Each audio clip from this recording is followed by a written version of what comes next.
Bismillahirrahmanirrahim. Assalamualaikum warahmatullahi wabarakatuh. Baik Bapak Ibu hebat semuanya, perkenalkan nama saya Eko Susino. Saya co-founder The Media. Selain itu juga sebagai guru di SMP Negeri 14 Jember, sebagai guru IPA kebetulan.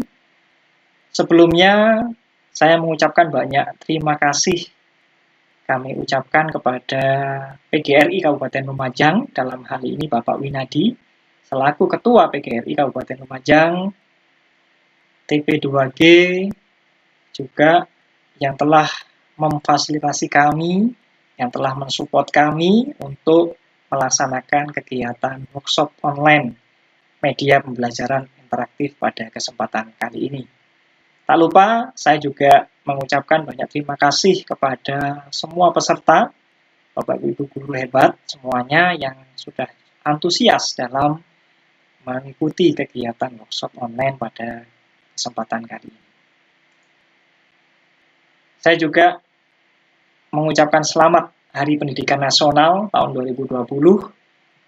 Sedikit saya kutip sambutan Bapak Menteri Pendidikan dan Kebudayaan, Bapak Nadiem Makarim, yaitu belajar memang tidak selalu mudah, tapi inilah saatnya kita berinovasi, saatnya kita bereksperimen, saatnya kita belajar dari COVID-19 agar kita menjadi masyarakat dan bangsa yang lebih baik di masa depan. Nah, sejalan dengan sambutan Bapak Menteri ini, kami mengharap juga dengan adanya kegiatan workshop kali ini, kita sama-sama sharing, sama-sama belajar. Kami di sini dari tim The Media juga mencoba untuk memudahkan ya nantinya Bapak Ibu guru dalam berinovasi, dalam bereksperimen untuk mengembangkan media pembelajaran interaktif. Harapannya nanti kita belajar bersama, sharing bersama di kegiatan workshop kali ini. Seperti itu Bapak Ibu. Pada kesempatan pertama, saya akan mencoba sharing mengenai pengembangan media pembelajaran. Nah, seperti ini adalah pengertiannya. Media pembelajaran interaktif itu ya nantinya digunakan ya perantara pembelajaran yang digunakan, serta di dalamnya terjadi interaksi ya, baik siswa dengan guru, siswa dengan siswa, siswa dengan media pembelajaran itu sendiri. Kemudian dalam pengembangan sebuah media ini ada dua jenis ya. Yang pertama tergolong bahan ajar presentasi Bapak Ibu, dan yang kedua tergolong bahan ajar mandiri. Nantinya kita akan mengembangkan media pembelajaran interaktif yang tergolong dalam bahan ajar mandiri. Nah, apa bedanya dengan bahan ajar presentasi? Nah, kalau bahan ajar presentasi ini kontrolnya pada penyaji, ya, yaitu dalam hal ini adalah guru. Jadi bahan ajar presentasi itu pada saat kita mempresentasikan di depan kelas menggunakan LCD ya, itu seperti itu.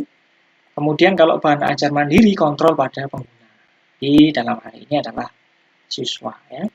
Kemudian materinya kalau bahan ajar presentasi berupa poin-poin, jadi hanya poin-poinnya saja yang disampaikan. Tetapi kalau bahan ajar mandiri nantinya yang kita coba kembangkan itu biasanya materinya ini lebih rinci dan lebih lengkap. Karena nanti ini sebagai bahan ajar mandiri dipakai siswa juga bisa dipakai di rumah atau di sekolah atau yang lainnya. Kemudian navigasi sederhana, ini navigasi itu nanti tombol perintah ya Ibu ya. Kalau di slide presentasi kan biasanya hanya tombol next atau back saja. Tapi kalau di bahan ajar mandiri ini navigasinya lebih lengkap ya.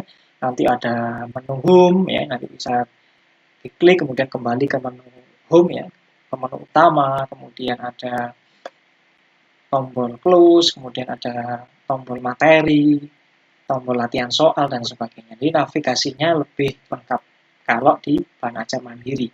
Kemudian selanjutnya ada evaluasi berupa penugasan kalau di presentasi. Jadi setelah gurunya menjelaskan, biasanya anak-anak dibentuk kelompok, kemudian diminta semata untuk mengerjakan tugas. Seperti itu. Kemudian kalau di bahan ajar mandiri, ini biasanya evaluasinya berupa interaktif, ya. Ini nanti ada latihan soal yang bisa dikerjakan oleh siswa secara interaktif, bisa dipilih jawabannya, dan biasanya nanti dilengkapi dengan penskoran Bapak Ibu ya. Nanti terakhir nanti ada muncul nilainya berapa misalnya, atau salahnya berapa, benarnya berapa. Nah, jadi itu kurang lebihnya media pembelajaran itu ada dua golongan atau dua jenis, yaitu bahan ajar presentasi dan bahan ajar mandiri. Oke, saya lanjutkan. Bagaimana prinsip pengembangan media ajar presentasi? Nah, termasuk di dalamnya juga nanti bahan ajar mandiri. Ya. Oke, saya klik dulu. Nah, prinsipnya ini, kita singkat saja di sini, harus dirancang sesuai dengan tujuan instruksional, ya jelas, sesuai kurikulum, ya ini kurikulum 2013, kalau SD menggunakan tematik, ya. Kemudian SMP, SMA itu sudah ada ketentuannya di kurikulum 2013. Kemudian prinsip yang berikutnya memberikan kemudahan bagi siswa dalam belajar. Ya, kita membuat media tentunya tujuannya ya untuk memudahkan siswa dalam belajar memahami sebuah konsep, memahami sebuah materi tertentu yang kita buat. Seperti itu ya Bapak Ibu. Kemudian harus memperhatikan kebenaran materi, jelas. Kita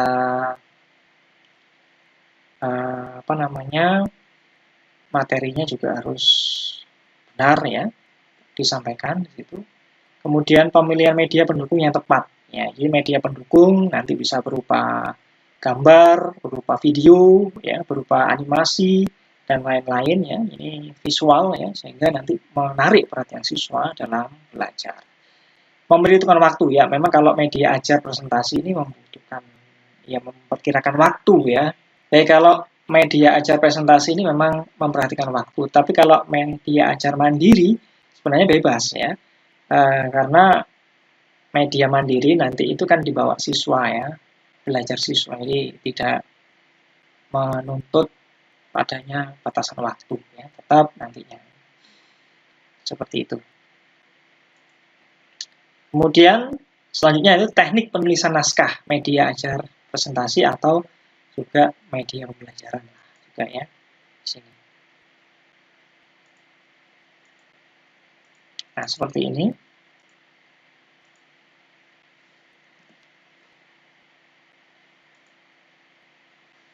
Nah, ini tekniknya. Kadang ini yang sering kita lewatkan ya Bapak Ibu ya, dalam membuat sebuah media pembelajaran ini kadang terlewatkan ya. Tiba-tiba kita buat saja, kita buka laptop, kemudian kita buka PowerPoint atau yang lainnya, kita ketik, tapi tidak kita konsep terlebih dahulu. Nah, inilah yang membuat kadang media pembelajaran itu lama proses pembuatannya. Jadi karena tidak kita konsep terlebih dahulu. Ya, kadang saya sendiri pun dulu awal-awalnya juga gitu ya, tidak membuat konsep. Tapi ternyata setelah dibuat konsep, kita buat naskahnya dulu, ternyata media pembelajaran itu lebih mudah nantinya kita buat. Nah, jadi penulisan naskah itu nanti kita tentukan topiknya, ya, sesuai dengan materi yang disampaikan, ya, KI, KD-nya, indikator, ya, yang ada di RPP yang sudah kita buat, ya, yang ingin kita buat medianya. Jadi kita kumpulkan materi, kita identifikasi, seleksi dulu sesuai karakteristik ya, maupun tujuan pembelajarannya. Kemudian tulis materi dalam kalimat yang singkat, jelas, dan mudah dipahami oleh pengguna, yaitu siswa. Pilih media pendukung, ya, image, animasi, atau movie, ya, atau berupa video, suara yang tepat tentunya. Nanti kita pada hari pertama ini, kemungkinan Bapak Ibu nanti akan ada sebuah project ya, ada tugas, yaitu membuat sebuah naskah ini ya, sebuah konsep nantinya, rancangan media yang akan nanti dibuat mandiri oleh Bapak Ibu semuanya. Ini nanti akan dijelaskan lebih lanjut di kesempatan yang akan datang nantinya. Pastikan bahwa materi lengkap sesuai dengan cakupan ya. Ini jelas, susun materi secara runtut dan sistematik. Nah, saya buatkan contoh saja, nanti akan dijelaskan lebih lanjut lagi. Nah, kurang lebihnya naskah atau rancangan pembelajaran itu seperti ini Bapak Ibu. Ini ada KI, KD, tadi kita buat secara runtut dulu, ya urutannya, sehingga nanti pada saat kita memasukkan media ke media pembelajaran yang akan kita buat, itu nanti tinggal gampang, gitu, tinggal copy, gitu, tinggal paste ya ke media yang kita akan buat menjadi MPI-nya, media presentasi, media pembelajaran interaktifnya maksud saya. Jadi seperti ini, saya tunjukkan sekilas saja. Ini ada materi, ada submateri di dalamnya. Nanti Bapak Ibu akan dijelaskan lebih lanjut mengenai ini. Kembali lagi ke materi di sini. Jadi sekali lagi Bapak Ibu, teknik penulisan naskah ini sangat penting sekali untuk memudahkan dan mempercepat kita dalam membuat media pembelajaran interaktif nantinya. Kemudian apa yang harus diperhatikan nanti? Yang pertama adalah background atau template Bapak Ibu ya. Jadi background ini sangat mempengaruhi nanti. Ya, kita sesuaikan sebenarnya dengan tingkat atau jenjang siswa itu sendiri. Kadang kalau kita mengajar di SD, SMP, SMA, SMK itu berbeda nanti background yang disukai ya. Kita sesuaikan dengan usia anak-anak. Misalkan SD, nanti bagaimana backgroundnya, SMP dan sebagainya. Tapi secara umum nanti background atau template ini kita sediakan ya di media. Kemudian warna, jenis dan ukuran font ya, huruf, bullet, jadi ada juga beberapa poin-poin nantinya ya. Bisa visualisasi, gambar, animasi, audio dan lain-lain. Jumlah kata dalam satu slide ini tentatif Bapak Ibu, menyesuaikan juga nanti ukuran dari papan yang disediakan pada saat di medianya, kemudian menyesuaikan juga jenis hurufnya. Kadang jenis hurufnya itu ukuran sekian pada jenis huruf Arial nanti berbeda ketika ukuran yang sama pada jenis huruf yang berbeda. Jadi ini sekali lagi tentatif. Nah, kita mulai bahas dari yang pertama yaitu background. Nah, background ini sederhana ya. Ini kita lihat perbandingan antara yang di background yang sebelah kiri dan background yang di sebelah kanan Bapak Ibu ya. Nah, ini yang sebelah kiri sepertinya rumit. Kita lihat di bagian atas, ini banyak sekali gambar-gambar, sehingga nanti ini menjadi distraktor ya. Ini nantinya malah tidak jelas tulisan yang ada di atas ini. Jadi ini nanti malah menjadi tidak jelas. Bedakan dengan yang di sebelah kanan. Jadi ini cukup sederhana, tetapi tulisan yang ada di judul yang ada di atas ini kelihatan jelas. Nah, kemudian kita lihat lagi di sini. Ini ada bagian akar, kemudian ini ada keterangan, kemudian ini dikasih panah-panah ini Bapak Ibu. Nah, seperti ini. Ini sepertinya lebih rumit dibandingkan yang di sebelah kanan. Nah, kalau di sebelah kanan ini banyak berupa angka, kemudian angka-angka ini nanti penjelasannya ada di sebelah bawahnya sini. Jadi ini lebih mudah dalam kita pahami ya, atau siswa pahami. Ini kemudian background, masih tentang background, nanti bersifat kontras Bapak Ibu ya. Kita lihat yang di sebelah kiri kurang kontras, yang di sebelah kanan kontras. Nah, ini background Bapak Ibu ya. Diusahakan tulisan dengan background ini kontras. Kalau memang backgroundnya itu nanti dikasih gambar ya, atau image atau apa gitu ya, supaya tidak tulisannya itu, supaya tidak rancu dengan backgroundnya, kita bisa tambahkan papan lagi atau sebuah ya papan, sehingga nanti bisa kelihatan antara background dengan tulisannya.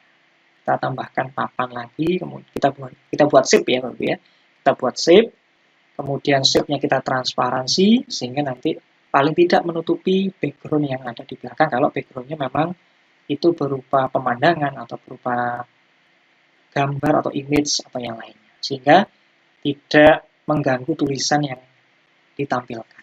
Seperti itu contohnya. Kemudian selain itu background harus konsisten Bapak Ibu ya. Nah, ini contohnya. Kalau seperti ini, slide 1, kemudian ini slide 2, slide 3-nya ini berganti-gantian background-nya. Nah, ini nanti tidak konsisten sehingga menyebabkan siswa ini malah tidak fokus terhadap isi dari materi. Karena nanti bingung terhadap background. Bandingkan dengan yang di sebelah kanan. Nah, kalau ini adalah konsisten ya Bapak Ibu ya. Jadi mulai slide pertama sampai slide berikutnya sampai slide terakhir itu adalah sama. Sehingga nanti memudahkan kita atau memudahkan siswa untuk memahami isi materi. Jadi background itu sebenarnya boleh Bapak Ibu ya, boleh berbeda. Tetapi jika sudah memasuki menu yang berbeda ya, artinya misalnya kalau memang ini adalah materinya yang dipakai background ini, berarti menu materi itu semuanya nanti background yang sama. Misalnya kita masuk ke latihan soal, background-nya berbeda, boleh, asalkan masih warna-warnanya tidak terlalu jauh ya perbedaannya, sehingga tidak rancu siswanya. Boleh berbeda, tapi usahakan warna dan sebagainya ini tidak jauh berbeda. Ya. Jadi misalnya kalau mau berbeda boleh, tapi kalau memang ini lebih baik sama ya Bapak Ibu ya, seperti yang ada nantinya di background tata surya yang saya buat ini. Jadi ini mulai awal,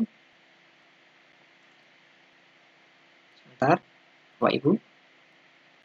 Nah, background-nya ini mulai awal sampai akhir itu sama ya Bapak Ibu ya. Oke, sebentar ini agak sedikit macet ya Bapak Ibu ya. Oke. Nah, jadi background-nya itu mulai awal sampai akhir ini sama. Ya. Cuma nanti untuk membedakan, nah ini dikasih papan Bapak Ibu ya, yang transparan sehingga nanti background yang belakang itu tidak kelihatan. Artinya ya masih kelihatan tapi masih ditutupi oleh papan ini. Jadi nanti background-nya mulai awal sampai akhir ini sama, kemudian membedakan adalah papannya. Dan warna juga mempengaruhi ya Bapak Ibu ya. Tapi jangan khawatir, nanti The Media akan menyediakan template ini untuk Bapak Ibu kembangkan dalam MPI-nya nanti. Kembali lagi ke menu ini, materi ini. Background jadi harus konsisten ya Bapak Ibu ya. Usahakan tidak berganti-ganti antara 1, 2, dan 3 dan seterusnya sehingga membingungkan siswanya. Kemudian selain background adalah warna, ini juga penting mempengaruhi. Coba Bapak Ibu perhatikan ya, ada A, B, C, D. Kira-kira mana yang mudah untuk kita lihat Bapak Ibu? Nah, warna latar belakang ya, warna latar belakang ini juga mempengaruhi. Kita lihat yang B, nah sehingga tulisannya tidak kelihatan Bapak Ibu ya. Yang C juga gitu, yang D juga sama. Nah, yang paling bisa terlihat adalah yang A. Jadi warna juga mempengaruhi. Kemudian latar belakang dan teks harus kontras. Jadi prinsipnya gini Bapak Ibu ya. Jika background-nya gelap, maka tulisannya terang. Nah, ini prinsip dasarnya Bapak Ibu. Sedangkan yang ini, jika background-nya terang, maka tulisan ini warnanya harus gelap. Jadi boleh dikatakan ini terang di atas gelap atau gelap di atas terang. Ini adalah prinsip penggunaan warna ya dalam sebuah media. Oke. Kita lihat di sini Bapak Ibu, ini kontras, kelihatan tulisannya ini juga kontras, ini juga cukup baik. Ini buram, ini sudah mulai tulisannya hampir tidak bisa terbaca. Ini buram, kalau ini buruk ya. Diusahakan tulisan bisa terbaca. Sebenarnya background bisa warna apa saja. Kalau memang ini bisa ditambahkan shape tadi itu Bapak Ibu ya. Dia kali dengan papan, kemudian papannya ditransparankan sehingga tulisannya masih bisa terbaca dengan jelas. Nah, seperti ini juga sama Bapak Ibu. Kita lihat, kalau background-nya putih, kemudian tulisannya warnanya kuning, nah tidak bisa terbaca ya, kurang bisa terbaca. Ini juga yang paling baik, yang paling atas. Misalnya ini background-nya hijau, kemudian kalimatnya atau tulisannya ini adalah oranye, orange. Ini juga kurang bisa terbaca. Kalau ini kuning, ya ini sangat kontras ya, sehingga mudah untuk terbaca. Itu warna, gunakan warna untuk alur logika, ya, itu ya. Nih, misalnya kuning untuk judul, biru untuk subjudul, putih untuk teks. Misalnya, jadi nanti siswa itu, oh kalau kuning ini pasti judul ya. Jadi siswa itu sudah memahami nanti. Di konsisten ya, kuning judul, biru ini dan sebagainya. Ya ini hanya teknik aja sih, nanti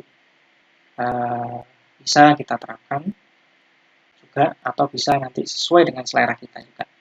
Tapi paling tidak dasarnya ini.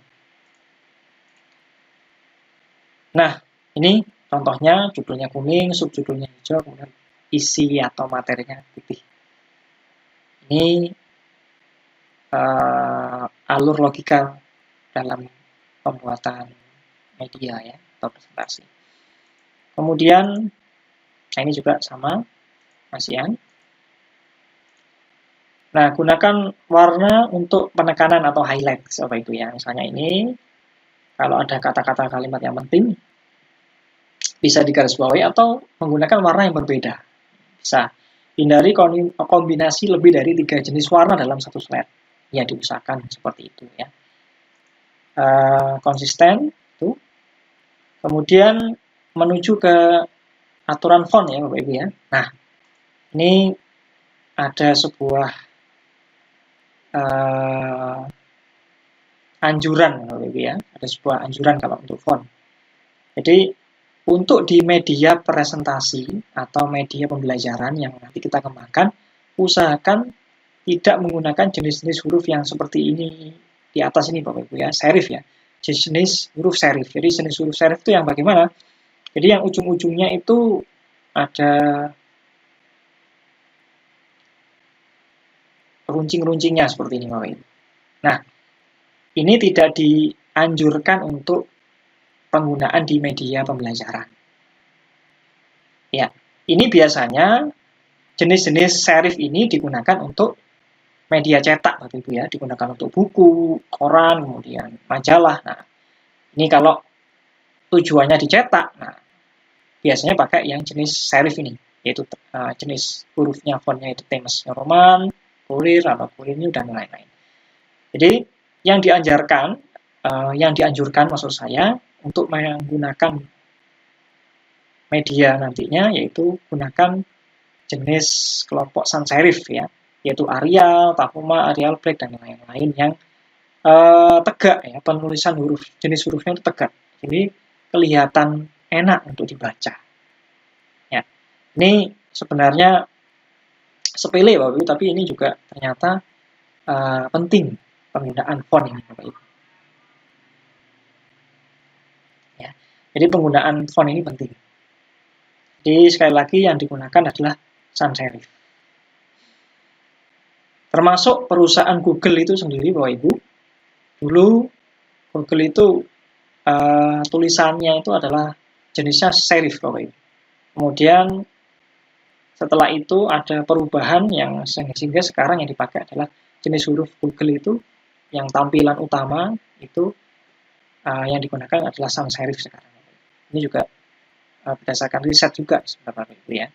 Jadi kalau di media elektronik itu usahakan menggunakan jenis kelompok sans serif. Sedangkan kalau di media cetak itu menggunakan kelompok serif. Seperti itu. Kemudian selanjutnya jenis huruf yang dekoratif tidak dianjurkan ya, seperti ini. Jadi justru nanti membingungkan siswa dalam membaca media pembelajarannya. Nah, seperti ini. Sebenarnya ini jenis Wackel sama Stone ini juga dekoratif ya, karena jenis hurufnya tidak terinstal di komputer, maka tampilannya tidak terbaca. Jadi kalau yang ini kelihatan ya, ini tidak dianjurkan. Oke. Untuk huruf atau font ini harus konsisten, sederhana, dan jelas. Ukuran font, size ini juga ada ketentuan, tapi ini tentatif ya, fleksibel, tergantung jenis huruf yang dipakai Bapak Ibu. Kalau isi teks itu antara ukuran 18 sampai 36 poin. Ya, ukurannya ya, Bapak Ibu ya, besar fontnya ukurannya itu, kalau ini isi teks itu antara 18 sampai 36 poin. Kalau misalnya judul atau subjudul itu antara 36 ukurannya, size-nya sampai 54. Ya, gunakan bold dan italic untuk penekanan. Jika ada poin-poin yang penting bisa dipakai bold atau italic. Hindari penggunaan huruf kapital kecuali itu judul Bapak Ibu ya. Jadi kalau isi teks itu usahakan jangan menggunakan huruf kapital. Jadi kalau isi teks materinya itu jangan, tapi kalau judul boleh ya. Kalau judul atau subjudul masih diperbolehkan. Oke, ini sama tadi Bapak Ibu. Nah, kemudian tips dalam pengembangan media pembelajaran atau media ajar.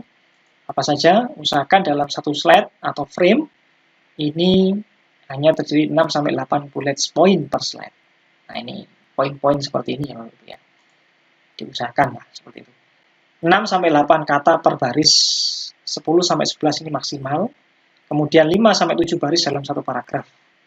Jumlah slide sebaiknya tidak lebih, ini kalau media presentasi itu ya memang ada batasannya, tapi kalau media pembelajaran interaktif yang nanti kita buat ya tidak ada batasannya sebenarnya. Oke. Nah, visualisasi itu sebenarnya adalah ruhnya media yang kita buat atau ruhnya presentasi yang kita buat.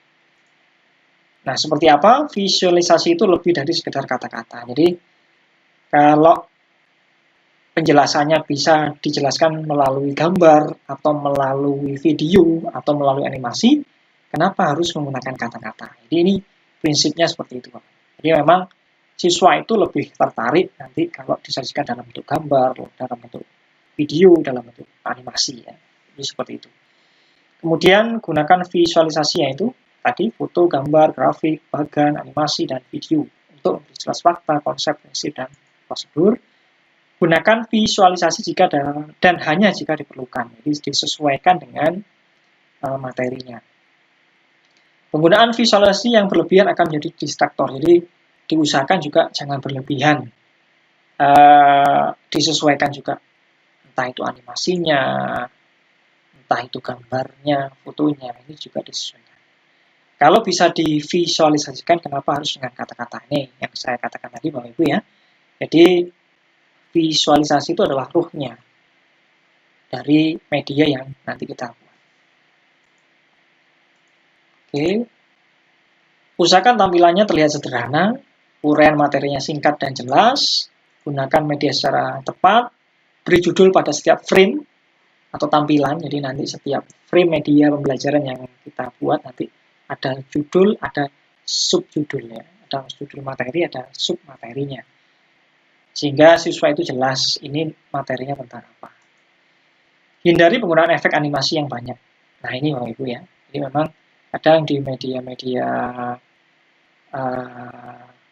pembelajaran interaktif itu animasi-animasi berupa GIF gitu ya. Nanti saya akan coba jelaskan di materi berikutnya bagaimana mencarinya. Itu kadang animasi GIF ini terlalu banyak, ini juga berpengaruh. Baik Bapak Ibu, ada satu tips lagi jika nantinya media pembelajaran interaktif Bapak Ibu sudah jadi. Ini penting sekali untuk media pembelajaran yang akan nantinya dibuat. Ya, tipsnya bagaimana? Setelah semuanya sudah jadi, ya, ditata, template-nya, background-nya, warnanya, kemudian jenis font-nya dan sebagainya, materinya sudah diisi semuanya.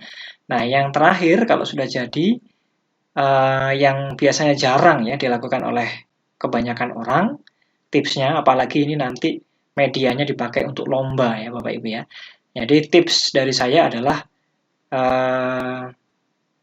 media pembelajaran itu tipsnya nanti dilakukan kegiatan validasi terlebih dahulu Bapak Ibu. Nah, validasi atau proses review ya Bapak Ibu ya. Nah, bagaimana maksudnya? Apakah validasi atau proses reviewnya itu dilakukan oleh atau kita berikan kepada yang ahli media? Nah, misalnya seperti itu. Misalkan bagaimana jika di suatu tempat itu, di sebuah kota itu, atau yang tempat yang kita tinggal itu tidak ada ahli media, ya. Nah, sebenarnya gampang, Ibu ya. Yang pertama kali yang bisa kita lakukan adalah kita lakukan proses validasinya ke siswa kita sendiri, Bapak Ibu. Nah, ini adalah hal yang paling mudah ya. Dan sebenarnya jarang ya. Ketika kita sudah membuat media, kemudian tiba-tiba media jadi, ya sudah, jadi kita berikan ke siswa. Atau media jadi kita kirim untuk lomba, misalnya seperti itu. Tanpa melakukan validasi. Sebenarnya proses validasi ini menjadi hal yang paling penting juga, Bapak Ibu ya, untuk ini. Misalnya, media MPI-nya sudah jadi, kemudian kita berikan ke beberapa siswa. Ya, kita buat misalnya semacam angket ya, sederhana saja, isian yaitu Bapak Ibu ya, bagaimana tentang background-nya, pendapatnya, kemudian warna background, kemudian warna tulisannya atau jenis font-nya, bagaimana ini materinya dan sebagainya. Ini apakah menarik atau tidak. Nah, itu siswa bisa memberikan masukan kepada kita. Nah, ini penting ya, Bapak Ibu ya. Karena ujung-ujungnya nanti media itu nanti kembali ke siswa. Jadi ini sangat penting sekali kita melakukan proses validasi. Jadi tips dari kami, lakukan validasi setelah media pembelajaran interaktif itu jadi, lakukan validasi yang pertama adalah kepada siswa. Nah, sehingga nanti kita mendapatkan feedback ya, kita mendapat masukan, baik itu masukan yang positif maupun masukan yang negatif, sehingga nanti bisa kita perbaiki media yang sudah kita buat. Kurangnya di mana, masukan-masukan itu nanti kita kumpulkan, kemudian nanti kita perbaiki. Yang kedua, ini yang juga saya lakukan pada saat mengikuti lomba membatik ya Bapak Ibu ya, yaitu lomba membuat bahan ajar berbasis TIK tingkat nasional waktu yang lalu. Nah, ini saya menunjukkan karya saya ke teman-teman sejawat, jadi sesama guru ya Bapak Ibu. Jadi sebenarnya background saya biologi ya Bapak Ibu ya. Saya guru IPA tapi backgroundnya biologi. Tapi media yang saya buat adalah tentang tata surya, yaitu fisika. Ini memang ini bukan basic saya ya. Oleh karena itu saya perlu memberikan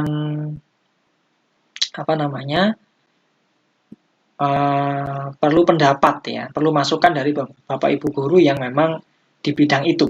Tuh dari segi materi. Kemudian dari segi tampilan juga saya juga melakukan validasi ke beberapa teman ya, sehingga nanti dari teman-teman guru ya, nanti dari situ nanti kita bisa mendapatkan masukan mana yang kurang. Nah, dan alhamdulillah media tata surya yang saya buat dan nantinya nanti diberikan juga template-nya juga yang saya pakai itu untuk Bapak Ibu kembangkan juga untuk media pembelajaran kali ini. Itu alhamdulillah media tata surya saya itu berhasil membawa saya untuk meraih juara 2 tingkat nasional dalam lomba membatik ya Bapak Ibu ya, alhamdulillah.